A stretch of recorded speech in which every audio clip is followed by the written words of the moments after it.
Beaucoup de kinésithérapeutes et de rééducateurs partent du principe qu'un patient améliore sa force parce qu'il exécute correctement l'exercice, parce qu'il le ressent ou parce qu'il augmente la charge, les répétitions ou la résistance. Mais cela ne garantit pas qu'il y ait une réelle amélioration neuromusculaire. Ressentir qu'un exercice travaille ne signifie pas qu'un muscle reçoive le stimulus minimal nécessaire pour provoquer des adaptations de force. C'est probablement l'une des erreurs les plus courantes en rééducation. Confondre la perception de l'effort avec une véritable adaptation physiologique. Dans ce post, tu vas apprendre comment t'assurer à 100% d'atteindre ton objectif de gain de force neuromusculaire. Reste jusqu'à la fin car tu vas apprendre comment obtenir ces résultats en utilisant l'EMG.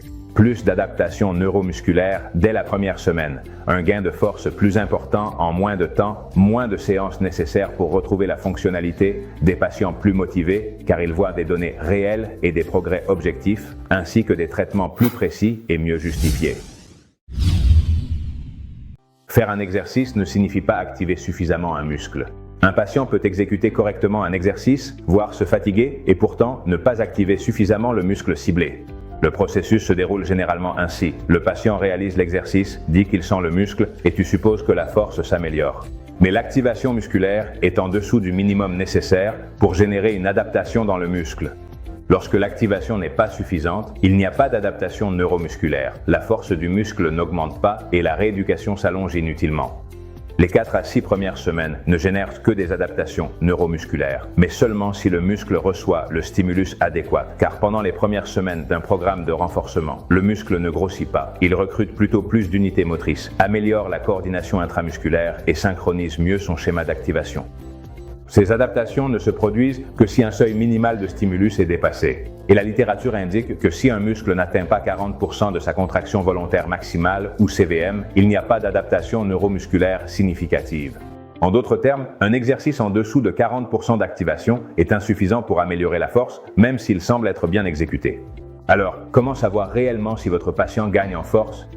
Pour le savoir, il ne suffit pas d'observer la technique ou d'écouter les sensations du patient. Il faut mesurer quel muscle s'active, à quel degré, s'il dépasse ou non le seuil de force, et si la charge et l'exercice génèrent réellement un stimulus utile. L'outil le plus précis et accessible pour cela en clinique est l'électromyographie de surface, car elle permet de vérifier en quelques secondes si un exercice est suffisant pour provoquer une adaptation neuromusculaire. Prenons un exemple concret avec MG.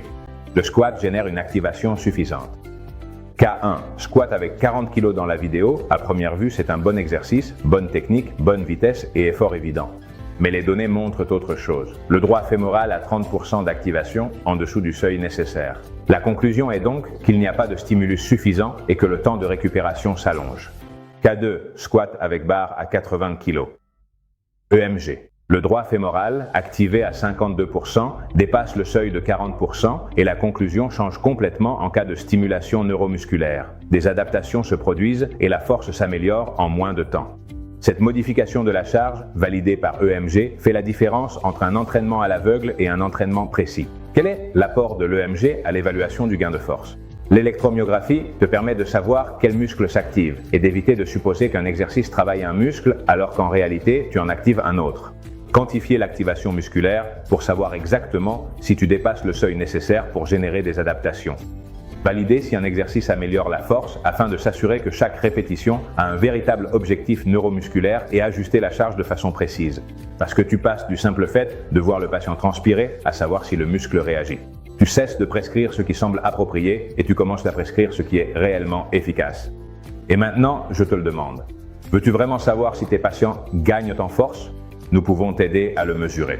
Obtiens ici les informations sur l'EMG d'endurance et commence à valider chaque exercice avec des données réelles, pas avec des suppositions. On se retrouve dans le prochain post.